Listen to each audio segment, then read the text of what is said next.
Hello everyone, I'm Charissa, and this year Homes with Charissa will be starting a new series on pre-launch. So in the upcoming months, I will be doing more reviews on pre-launches. So if you like my channel, please click on the like and subscribe button. And if you guys have any of the projects you want me to review on, you can also DM me. So today I'll be talking about Lentoria. Lentoria is going to launch in February 2024. It's developed by TID, a joint venture between Hong Leong and Mitsui Fudosan. It has 267 units set to TOP in July 2027. So when I look at the unit mix, right, interestingly, I saw that this developer has set its foots on more of the 2 bedrooms with 120 units, which means to say it's about close to 50% of the development.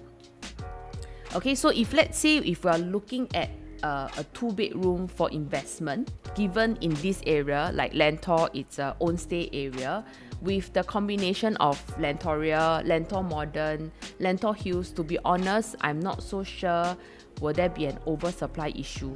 But I mean, one point to note that is if we are looking at a 2-bedroom, we might have to have a longer holding period, which means we need to probably rent it out first and then sell it later. Okay, so moving to the site plan, right?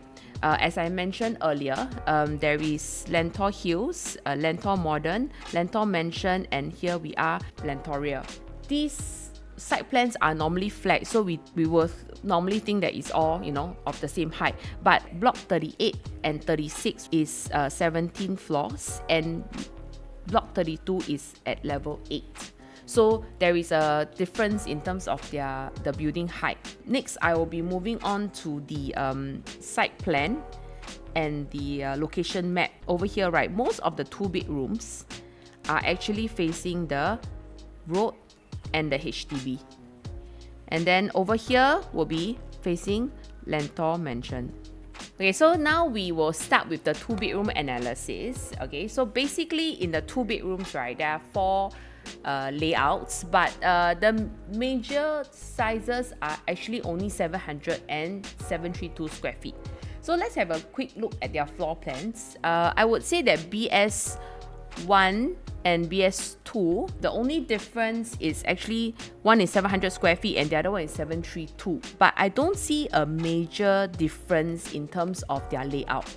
The only thing I see here is that maybe here it's a bit more narrow, and then here it's wider, and of course this comes with a longer walkway lah. And then next will be the BS3, which is also 732 square feet. I would say it's only the slight difference will actually be this L shape into the living room and the kitchen portion. But whereas for BS4, it will be slightly different. It comes with a study. All the BS2, 3 and 4 are all outside facing. Whereas for the 700 square feet one, we are looking at the pool facing. I would be comparing more of BS1 and BS4 because BS2 and 3 is about the same, except for BS3 we'll be having the L shape into the living room. But I will see a more major disparity in terms of the layout for BS1 and 4 because this one is 700 square feet facing the pool, but whereas this one comes with a study like I mentioned earlier. Let's see if we were to use other developments, which is Lentor Hill and Lentor Modern, as a comparison in terms of to predict the Lentoria's pricing strategy. Let's see, for example, Lentor Hill Residence, right, the pool facing versus Stack 26, which is the road facing. We have actually derived some figures from the transactions that was being done. So 1030, which is the pool facing, actually being done at 1.669 million at 2215 PSF for a 753 square feet unit. Okay, whereas for the road facing is 2096 at 1.579 million, also the same size. In terms of the difference in their PSF, I would say it's about 119 PSF difference. Quantum wise, it will be about 90k. So which means to say that actually the pool facing, right, it's having a much higher in terms of the percentage in pricing. Okay, so same for Lentor Modern, they are also having this 5.8 higher in price, also the same size. Okay, so let's say for example, if we're looking at Lentoria, assuming that we take reference from the road facing of Lentor Modern and Lentor Hill Residence, right? 2080 PSF. So the price that we're looking at is 1.522 for a 732 square feet unit. If let's say the developer adopts the same pricing strategy with 5.8% higher, which means to say, right, the 2-bedroom at 700 square feet can be priced at 1.54 million.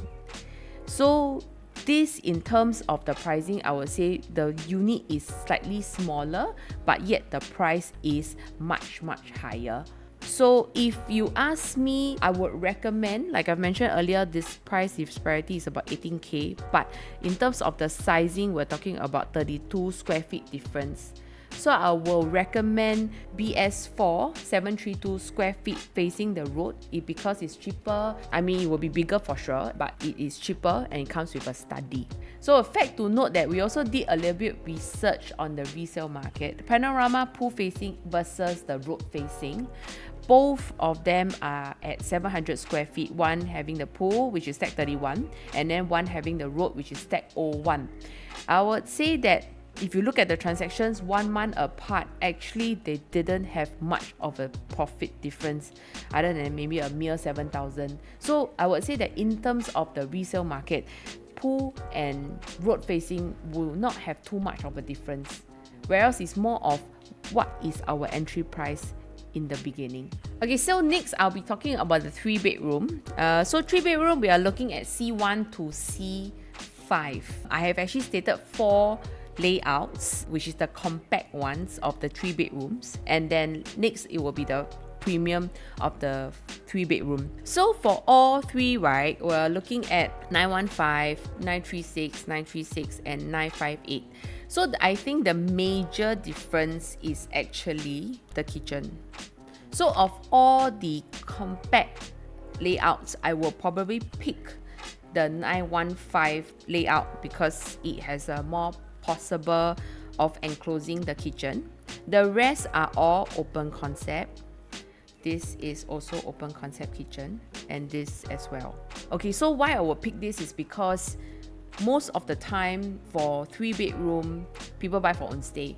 So even if it's a young family or a young couple, they probably might need to cook. So I don't think that open concept kitchen will work. So the next one will actually be the one with the premium one. I personally like this a lot because it's very rare that you can find a wide frontage living for 3 bedrooms. Again, I will use Lentor Modern and Lentor Hill Residence as a comparison.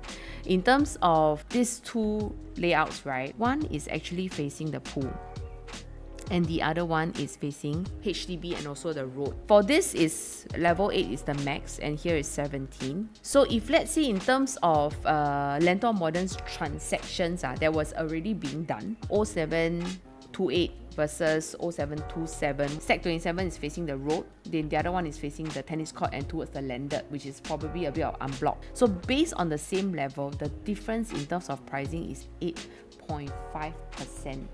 This is a 13k per floor jump.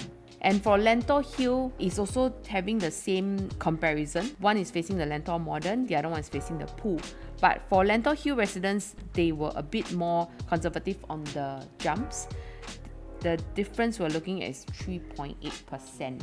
For this 1119 square feet, I actually done up an Excel spreadsheet, assuming it's the same increment of 3.9% and 12k, average of 12k per floor jump. I averaged the price for the stack 18, which is facing the HDB, and then this is facing the pool, of course. 8th floor, here is 17th floor. If we were to go for a higher floor, let's say for example level 14, the HDB is probably at about maybe max level 12. So if let's say we want to go for something at a higher floor, I estimated the price at 3.26. That is also equivalent to the price of 7th floor of the pool facing.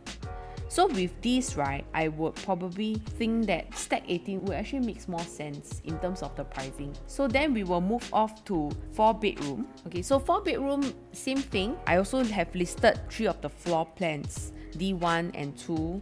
and of course D3, which is this. So D1 and 2 at 1206 square feet. But something to note is that this D1 and D2 is having the portrait kind of layout, and then whereas for D3 it has a wide frontage.